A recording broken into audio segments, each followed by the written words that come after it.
Salut à tous, ravi de retrouver sur Direct Course. L'hippodrome d'Auteuil propose un week-end de gala avec ce samedi un groupe 1, le Grand Prix d'automne, et dimanche d'autres épreuves de prestige à l'affiche. Concernant le quintet de ce samedi, il s'agira du prix Cacao, un steeplechase pour des chevaux d'âge bien connus en pareille société.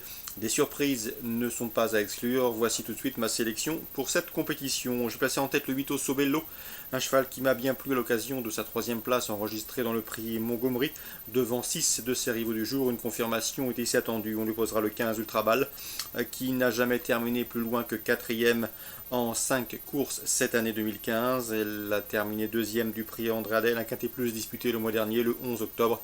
Elle aussi devrait pouvoir bien se défendre. Le 14, Messire Fontenaille, a terminé seulement 13e du prix André Adel, mais auparavant c'était bien une deuxième place dans le prix Mandarin, devant notamment Ultrabal, la précédente citée.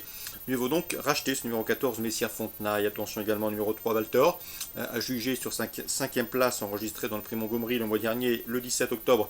Sa chance est à prendre à considération, d'autant que ce jour-là, le numéro 3, Valtor, avait compromis du terrain et a perdu du terrain sur une faute au franchissement du rail ditch.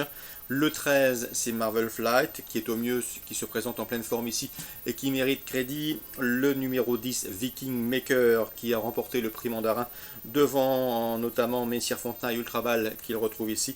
C'était le 26 septembre. Bien que remonté sur l'échelle des handicapeurs de 6 livres, sa chance reste évidente, tout du moins pour l'obtention d'un accessite. J'ai également retenu le numéro 9, Adieuva, 4e du prix Montgomery, l'une des épreuves références, et ce à plus de 110 contre 1.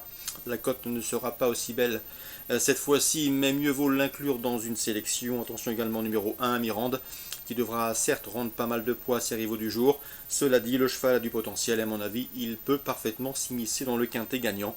Résumé chiffré pour cette compétition: 8, 15, 14, 3, 13, 10, 9 et 1. Je répète, 8, 15, 8, 15, 14, 3, 13, 10, 9 et 1. Ultrabal, c'est bien le numéro 15. Concernant toujours Auteuil en Réunion 1, dans la première, j'aime beaucoup le 107 Chop Shoot, qui dans cette épreuve réservée aux Gentleman Riders n'est autre que le tenant du titre, et il peut conserver sa couronne, même s'il lui faudra redouter le 101 Wok Sibo, qui a terminé 2e du prix de Clermont-Tonnerre. C'était un groupe 3 disputé en mars 2014. Sa rentrée sur les l'hippodrome de Strasbourg est encourageante le mois dernier. Ici, pour son retour sur le steeplechase, il mérite crédit 107 et 101. Dans le prix Bournesienne, un groupe 3 réservé aux pouliches de 3 ans, le 201 Caresse d'Estruval est une favorite tout indiquée, elle qui compte déjà 6 victoires en 8 courses courues. Elle est désormais débarrassée de Carlida Duberlet sur la touche malheureusement. Donc ce 201 Caresse d'Estruval devrait pouvoir confirmer et conforter son fauteuil de leader de sa promotion côté pouliche.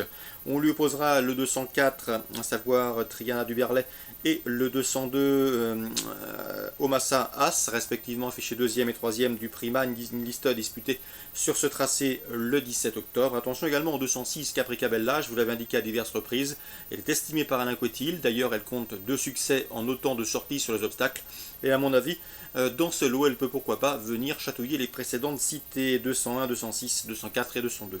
Concernant le prix Congress, l'un des temps forts de cette réunion de samedi, un steeplechase pour 3 ans, j'aime beaucoup ceux qui ont formé le jumelé gagnant dans cet ordre du prix Noireau le 11 octobre, à savoir le 301 Buddy Banks et le 302 Punch Nantais. 301, 302. Concernant Toulouse en Réunion 3, sachez que j'ai pu m'entretenir avec Olivier Trigodet qui a pris la succession de l'entraînement du regretté Jean-François Bernard. Il présente le 202 Dynamite Fred qui d'après lui possède une belle chance dans ce lot, à condition que ce Dynamite Fred puisse bénéficier d'un beau parcours caché à proximité des leaders et non pas aller devant comme la dernière fois. Le 401 Act Revolution affronte un lot dans ses cordes. Malheureusement, d'après Olivier Trigodet, elle est plus performante sur les pistes en sable fibré, ce qui tempère un petit peu sa confiance. Concernant le 506 Pitch, il fait face ici à un engagement sur mesure, un engagement en or massif pour ce cheval qui a gagné l'Easter Race à Borelli à l'âge de 3 ans. Et l'occasion lui est donnée ici de signer sa première victoire de l'année, le 506 Pitch. Son compagnon de couleur et d'entraînement, le 602 Tara River, participera lui à son premier réclamé dans la 6e. Et pour ses débuts dans un sailing, il trouve une belle occasion de s'imposer. Donc le 602 Tara River, le 506 Pitch, 2 coups de cœur pour la Réunion toulousaine, Réunion 3. Attention également dans la 7e où deux chevaux semblent se détacher du reste du peloton, le 701 Amiens et le 702 Monsieur Opéra, qui à mon avis devrait pouvoir s'expliquer pour le succès à vue des amateurs de jumelé. Donc course ciblée pour Toulouse, Réunion 3, le 506, le 602, le 701 et le 702. Vous aurez également noté les informations fournies par Olivier Trigodet. Dans la Réunion 4 à Cabourg, j'ai ciblé la sixième course. Pourquoi? Puisque j'ai pu m'entretenir avec Bruno Cormier qui présente le 614, à savoir Beau Gosse Family. Le cheval a maintenant 3 courses dans les jambes.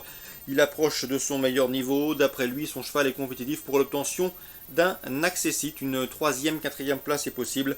D'autant que la piste de Cabourg est faite pour favoriser ses intérêts. Mais à mon avis, il convient de lui préférer le 608 Bingo d'Or, un cheval qui à mon avis n'a pas les gains en rapport avec son potentiel, un cheval de qualité qui s'est imposé avec de la marge sur l'hippodrome de Reims le 29 octobre, qui possède un chrono d'une 16,8 sur ce tracé, soit la meilleure réduction kilométrique des candidats au départ de cette compétition et qui est également très performant sur les parcours à main droite. Donc le 608 Bingo d'Or, mon favori et a priori le cheval à battre, le 614 Beau Gosse Family pour les amateurs de jeux trio voire multi. En Réunion 4 à Cabourg. Excellent jeu à tous, bon samedi et rendez-vous demain.